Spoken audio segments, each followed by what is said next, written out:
this thing I will tell, I will tell. Welcome to Machete Order, a podcast about the best TV shows of all time, or at least some of them. I'm SJ Petteruti. I'm Maxine Philavong. This season, we're talking about The Sopranos. There's a Zuni saying, for every 20 wrongs a child does, ignore 19. There's an old Italian saying, you fuck up once, you lose 2 teeth. Does that look Podcaster review. I know, it feels very podcasty. This will hide that I'm 40. This is good. Well, yeah, the people of the pod will never know that you're 40. No. We'll never talk about it You're at not all. recording, are you? Yeah. Shit. I'm never going to keep this in. I'll keep that in. Well, I Okay. guess this is a good, we should just roll right into the intro because I feel like we're already vibing. We can start talking about how we met each other. Oh, how do we meet each How other? does a 45, no, I'm not 45. How old are you? You never I'm told not me. saying. Okay. We're gonna. I feel like I talk about how old I am all the time. Well, it's Yes. because I'm having a crisis. This will be recurring, as listeners will find out. This will be a recurring segment on the show. You're not alone As a mid-20-year-old. I know. I've been listening to a lot of like crisis music too, Oh my and I don't God. think it's like helping What me. is crisis music? Just like I'm listening to this one song that's called Back in my day, we used to just have. Follow Me on Spotify. Well, yeah. What's your handle on Spotify? It's just Maxine Philavong. And mine is SJ Petteruti, I think. It is. We follow each other. Okay, cool.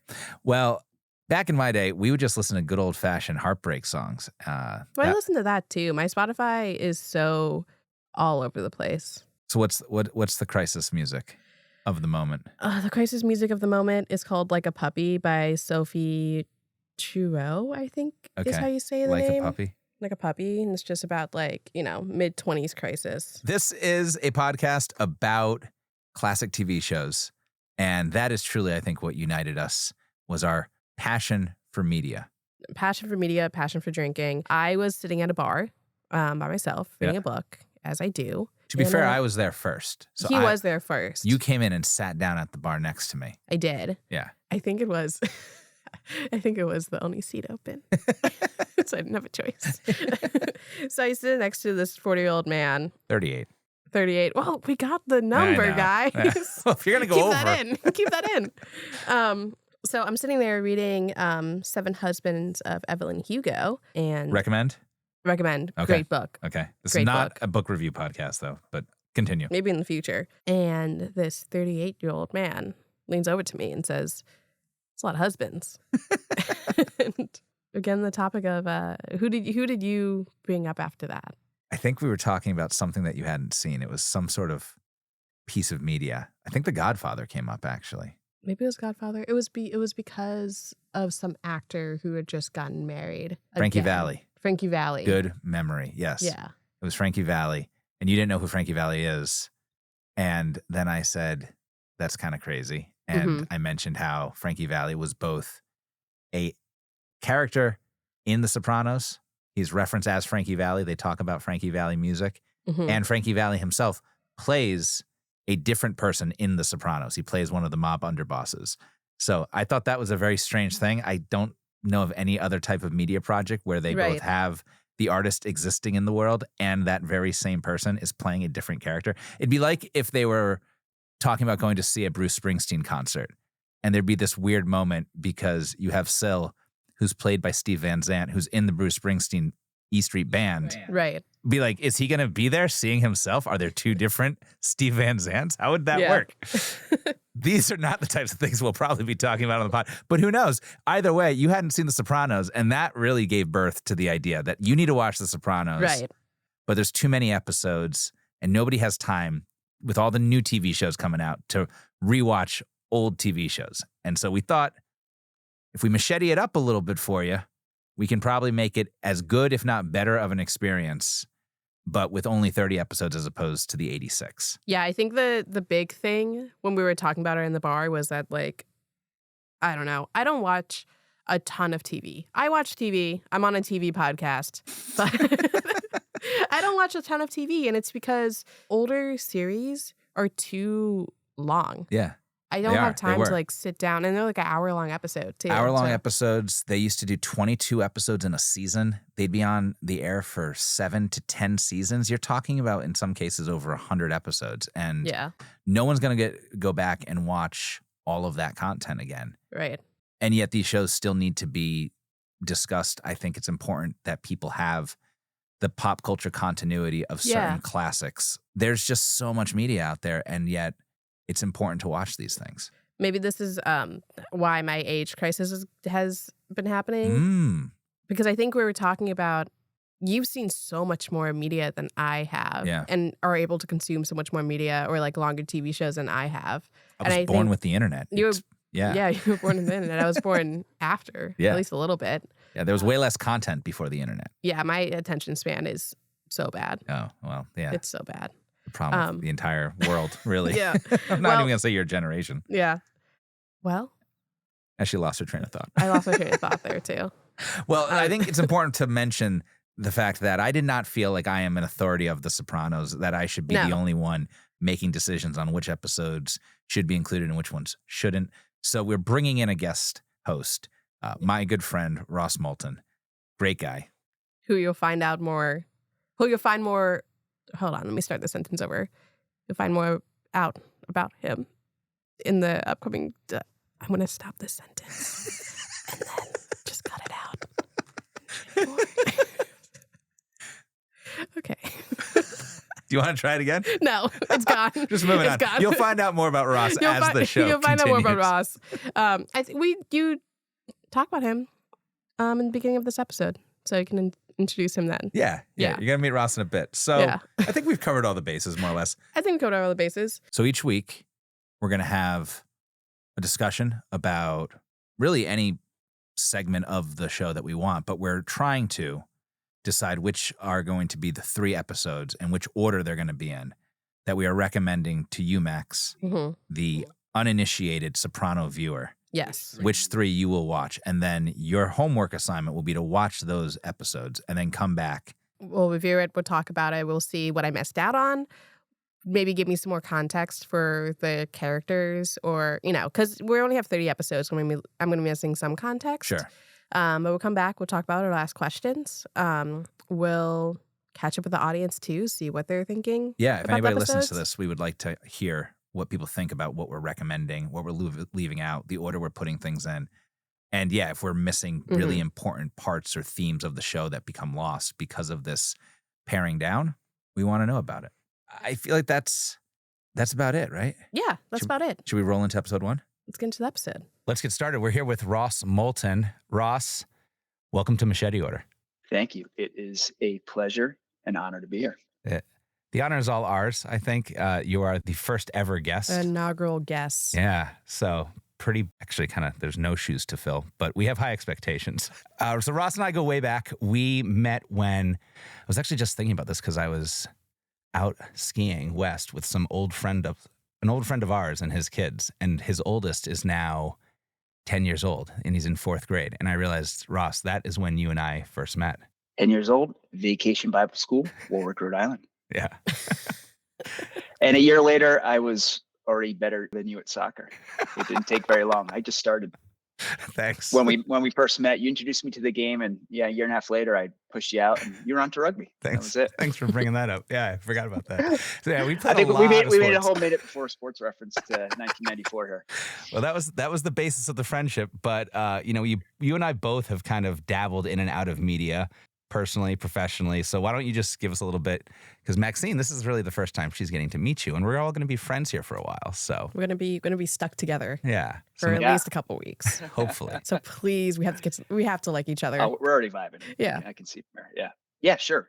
So quick overview of my background. I've worked in media on the ad sales, marketing side, been on the TV and the digital side, and then in startup land. 2013, the beginning of the Uber Eats and Grubhubs of the world, Postmates, that whole rush. And then into cannabis online cannabis online ordering and delivery. Although there's obviously food after you consume cannabis. You've done a great job. Parlay that at Leafly. You work in marketing. You're so good at explaining this company. It's crazy how, when you think about it, we've been working now like professionally for like 20 years, and it makes me so sad. But also, it makes me realize just how much all of those industries that you just named have changed so drastically since when we did start entering the workforce, which is really kind of when The Sopranos ended, right? So it went off the air. The finale was June, I think 11th. 2007. Yeah. When we started working that year. That was the fall that we started. Yeah, we entered the workforce. And Do we think Tony Soprano would have ordered Uber Eats? yes. Yes. I don't know anything about him yet, but High volume. maybe the end of this, we can debate whether or not Tony Soprano would order Uber Eats. I think that's a good way to cap it off. Yes. Been streaming in and out of the Bing. It wasn't even a thing. Uber wasn't a thing.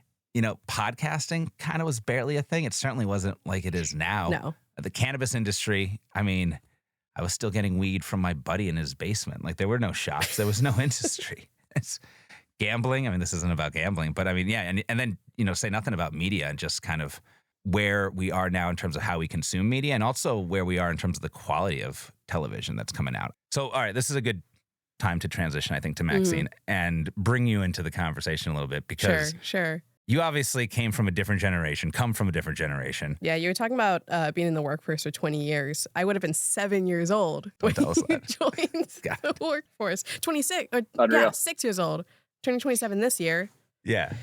Oh my God. I've been getting like an existential crisis about turning 30 soon. Oh, I don't know if that makes you feel. no. I mean, we could talk about that. We can unpack that for a little bit. We'll unpack that later. Like that.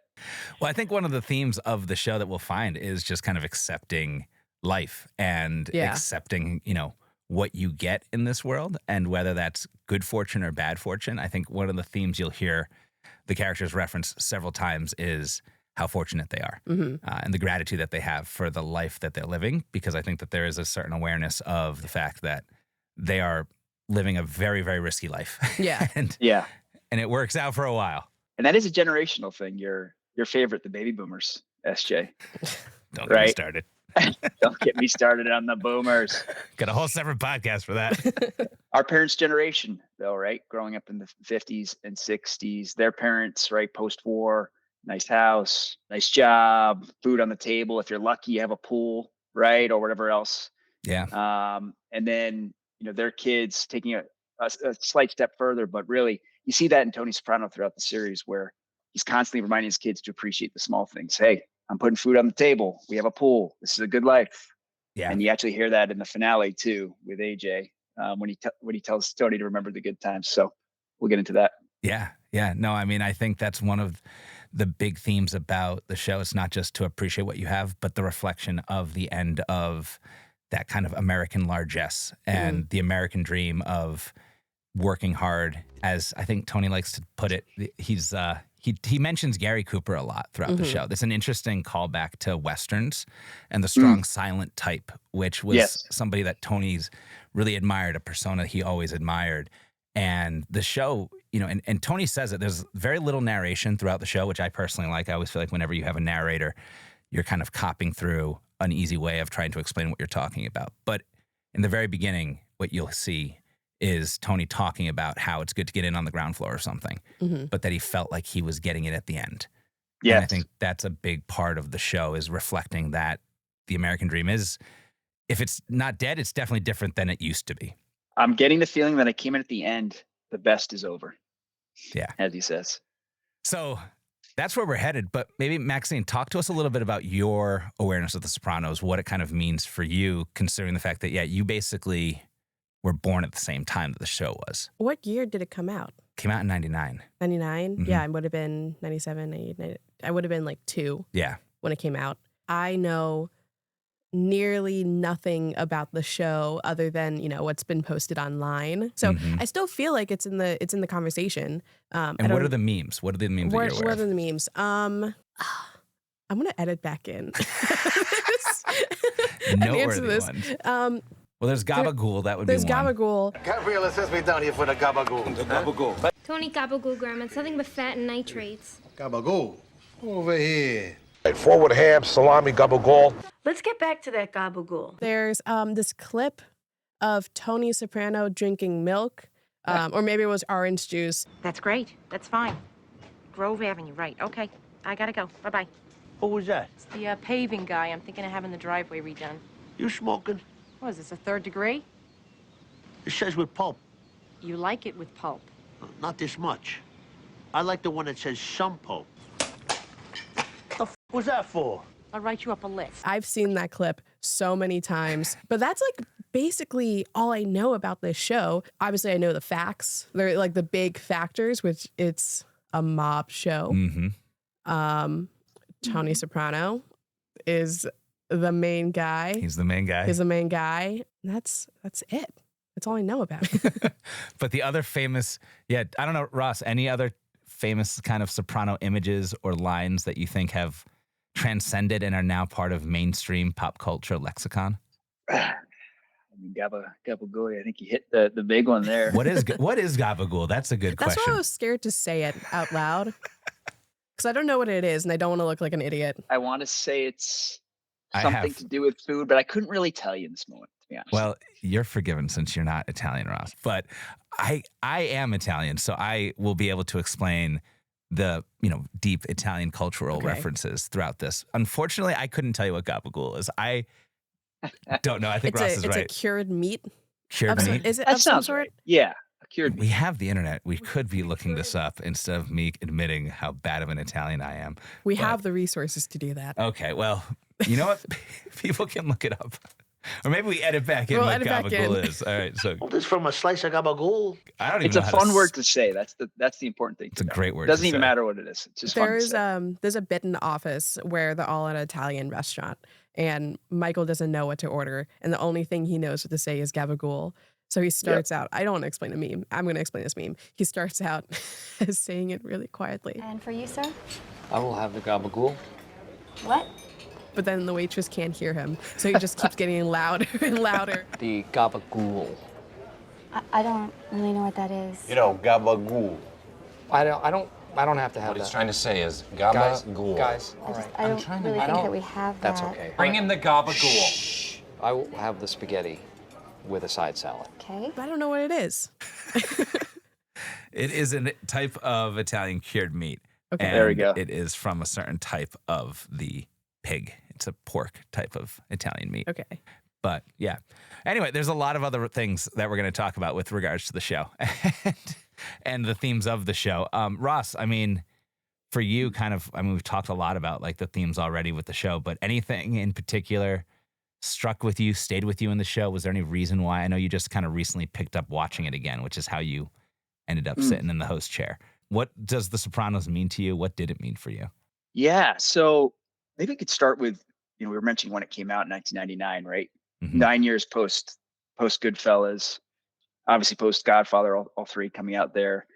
This was a New Jersey mafia show, and my generation, the one before it, were brought up on New York mafia movies, right? So for me, what was interesting, I delayed watching the show for a while. I think I told you all the last time we spoke that I did actually see the series finale before I'd even watched any of the other episodes of the series, which was just a weird coincidence that I happened to be watching live TV when it came on.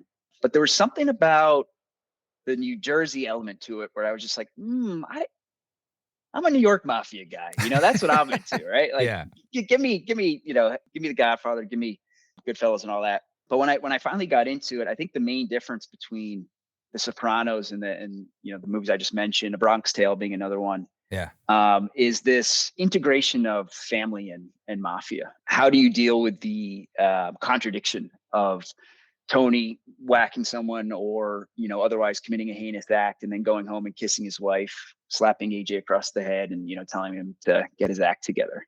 Yeah. How do you live, those two lives at once? Just really fascinating how, how they portrayed that throughout the series. So that was a big thing for me with the show and a big theme. This show, I think The Sopranos was really early on mental health and bringing mental health stories into the mainstream. The first episode starts, with the psychiatrist, Dr. Melfi, and their dynamic starts to unfold, and mental health continues on throughout the entire series, right? With AJ and some of the issues that he had. And it really was, a little, I think, ahead of the game in making it a comfortable topic to talk about and display on television. Yeah, that's a really good point. It is a big show that advocates for mental health, and a lot of the story is delivered through the psychiatrist's chair. Interesting. It does sound like it's before its time. Is it okay? I had another question throughout the series. Is there any big cultural moments that are happening throughout the series that I should know about? Yes. Well, I think, similar to The West Wing, which was out around the same time, 9/11 obviously Yeah, played I was going to say that. a big role in shaping the show. And I'm sure we will get into this in more detail, but, the FBI is a big part of the show and Tony's relationship with those agents. And you can see that relationship between him and the FBI start to shift as 9/11 happens and the ensuing activities of the FBI shift, right? It's less about domestically keeping the mafia in line and more about, seeing if they can leverage the mafia to figure out, who in our country might be about to commit a terrorist act. Yeah. And I think that's one of the reasons why we are setting up this podcast, Machete Order, the way that we are, because this show came out at a time when you, as a showrunner, the person in charge of the creative vision and execution of the show, you were not given the latitude to be able to finish a story the way that you wanted to. You would start writing these shows without an agenda of how you would end it. And, for David Chase, he talks about how he was kind of always 6 episodes ahead of where they were with production is where he was creatively as he was developing the show.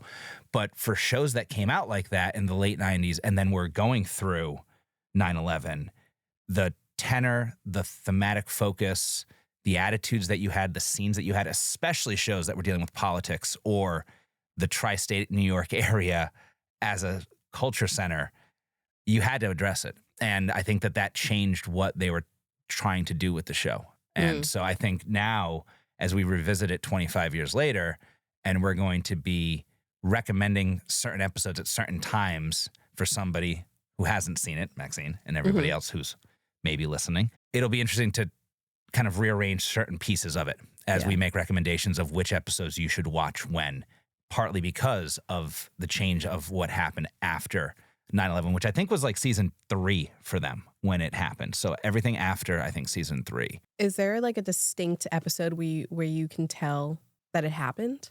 They don't have like the 9/11 episode. And that's interesting and worth, I think, talking about for a second. Because They do the West Wing. Yeah. The West Wing did a separate standalone episode about it, which kind of sucked. No offense.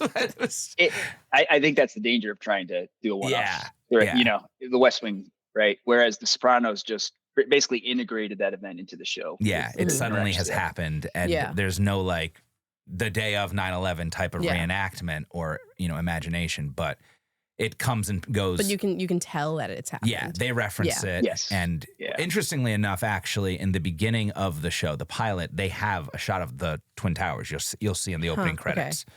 And I'm pretty sure they get rid of that by the end.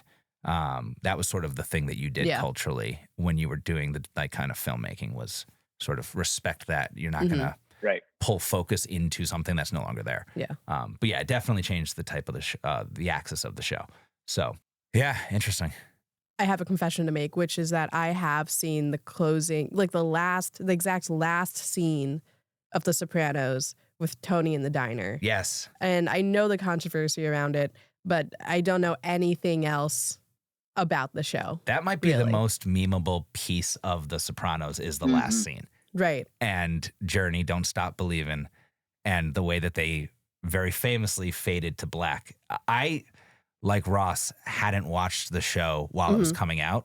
In fact, I didn't see the finale live, but I remember hearing them talking about it the next day, and people were livid about the way that they went out. Cable cut out. Yeah.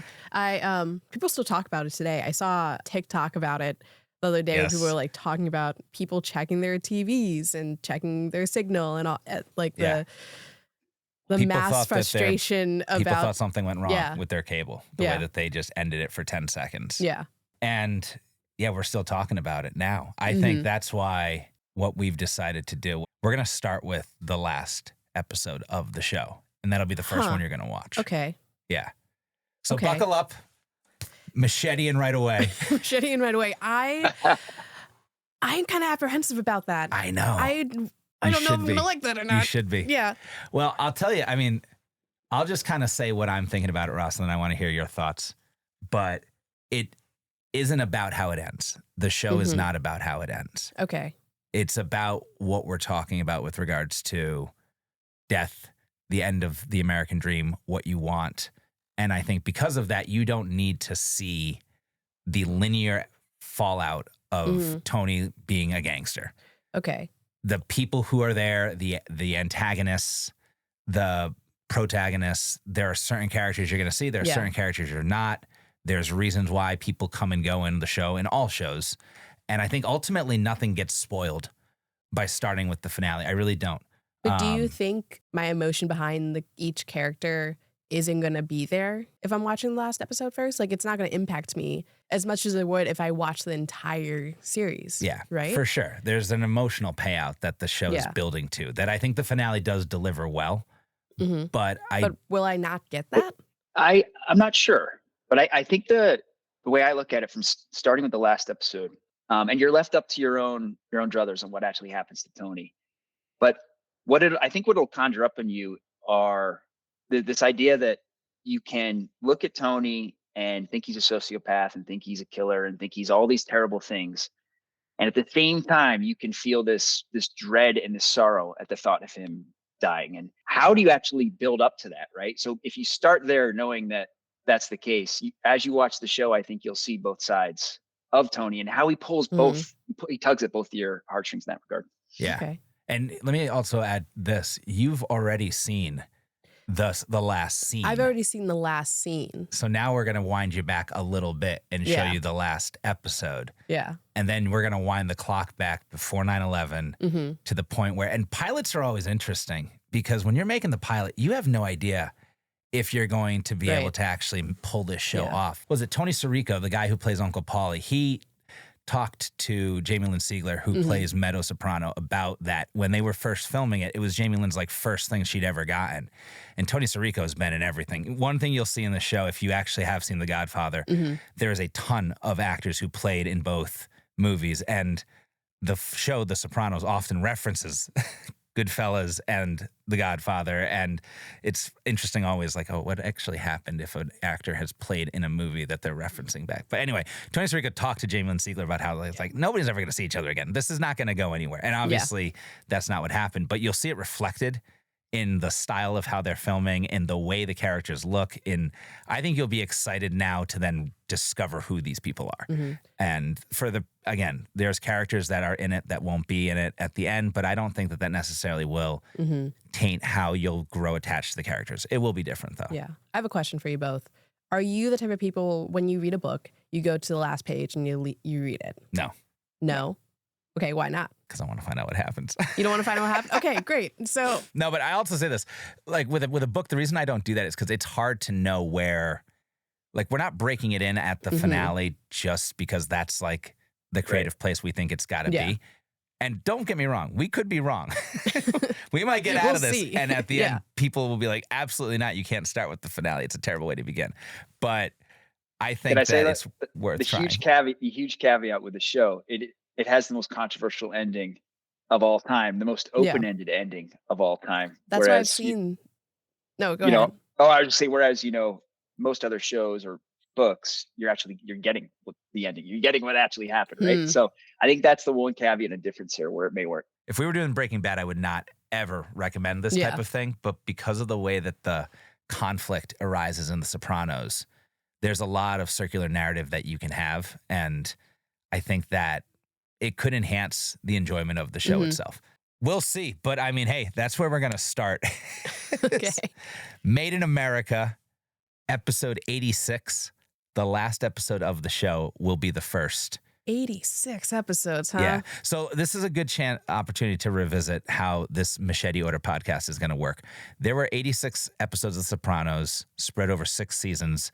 The last season was a double season. It was weird. Whatever.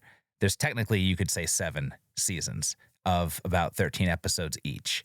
And that comes out to around 86. But we are only allowed, per the rules of the podcast, to recommend and watch 30 episodes.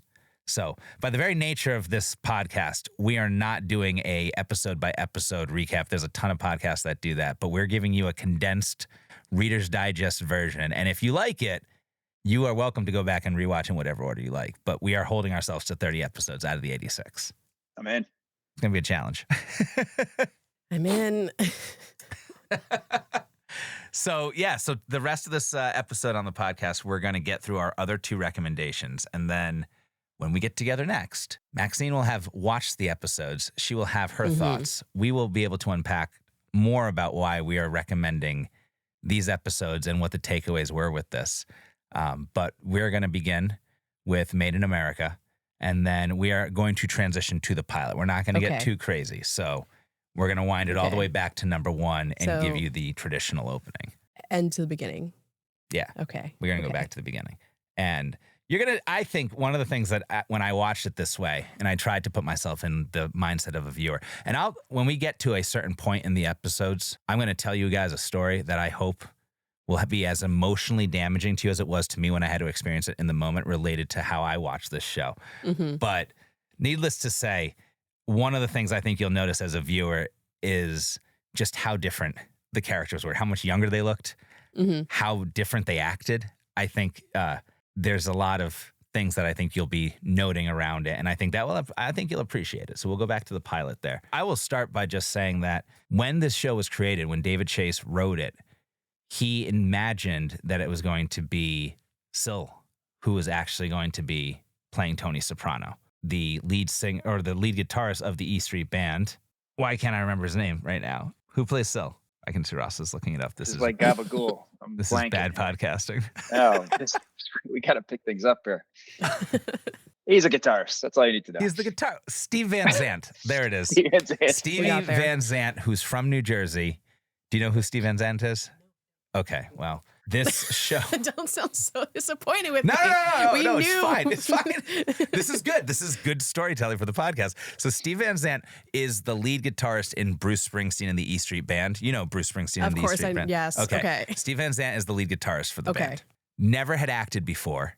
And so HBO, I think rightly said, we want somebody who's going to be a more established actor to play the lead. So they bumped Steve Van Zandt into Syl, who's Tony's number 2. And I think it was a genius move, obviously, since Gandolfini became very successful portraying Tony. And Steve Van Zandt was a very capable actor, and as Syl is a very comical and wise sidekick that provides a lot of good dialogue.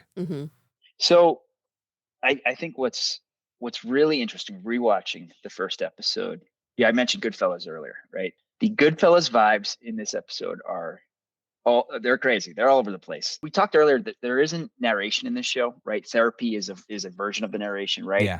But throughout the rest of the show, that's shown as a conversation between him and Melfi. In the first episode, they treat it like a narration, which is really interesting. And again, it feels very, very Goodfellas-ish. The references are just all over the place. You going to go Henry Hill on me? What are you going to do, go Henry Hill on me now? To Chris's nephew at the end. The underlying music, the camera work, there's a point where they're playing I Wonder Why by Dion and the Belmonts. Play that song and you'll think mob movie. I think they were trying to hook the audience on, again, the movies and shows that we'd seen in the past and make us feel like, oh, this is a show version of all that. And yeah, the references are just everywhere. And it was kind of interesting to watch looking back. And I think one of the things that I was struck about the show when it came out, and one of my aversions to it, was the fact that it's set later than most of the classic mob stories that you'd seen up until this point. So they were basically in real time. It was the late 90s, and they're still running the mob. And I remember thinking, like, I thought the mob kind of died out in the 80s. You know? The entire time. Yeah. Like the nostalgia of the mafia being guys that like rode around in those like old Model Ts and wore full brimmed hats and trench coats and was set in like the post World War II scene. Right. Well, you're exactly right, because in the early 90s, right, with John Gotti in New York and Rico becoming a thing, right? Yeah. That's when the mob really, they started to shrink in stature a bit. Yeah.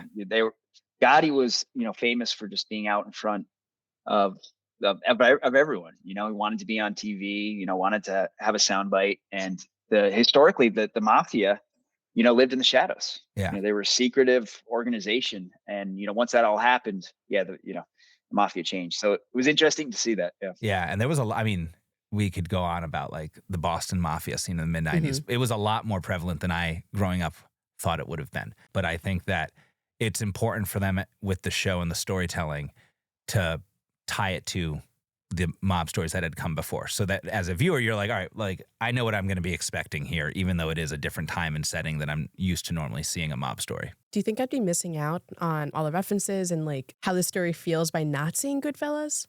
I think it'd be good to watch, but I don't think that it's drawing on anything to tell their story that you would have need to have seen the Goodfellas.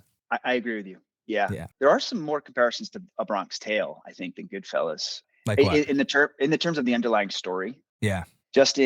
I'll make another reference that you don't know, but Sonny is the main character in A Bronx Tale, and the majority of that movie is shot in I think it's a 3 or 4 block radius, and it's all about the neighborhood. Some content on Rewatchables where they spoke about A Bronx Tale and the comparison between Sonny and Tony. Tony was, very similar to Sonny in the regard that, he wanted to be local, he wanted to be on premise, right? You don't miss problems when you're there, and at a point in the series, Christopher is pursuing some work in Hollywood and he's making a movie, and Tony kind of castigates him. He's like, if you were here, if you were in the neighborhood, you would have seen this thing.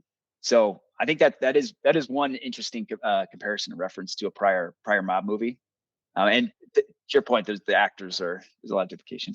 Yeah. And also I think one of the things that's common about Bronx Tale and The Sopranos is how much of a focus is on like the family life inside the mafia. So you're going to see that a lot in the pilot, and I think that will be a juxtaposition you'll notice from where they are at the finale. Okay. And that's, I think, going to be good to see kind of how they lead into it and how they get to where they arrive at that point in the finale. You'll be able to see where they start from.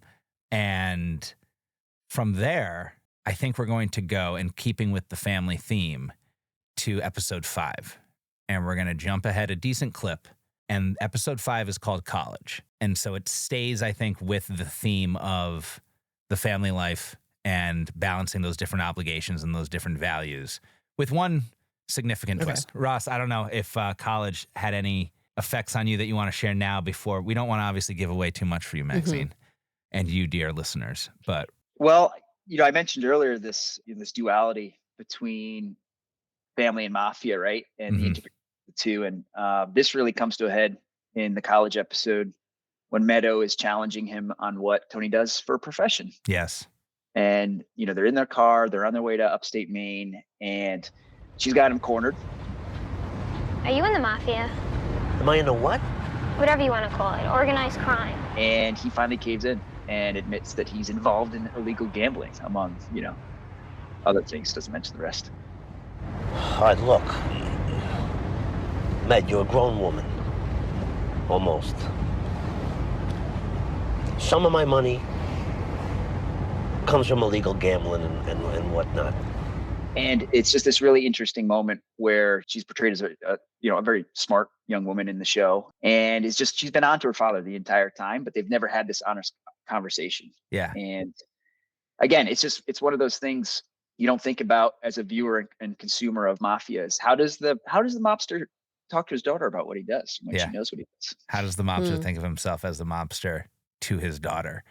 And I think lying and the stories and the lies that we tell ourselves is a huge part and a huge theme of this show.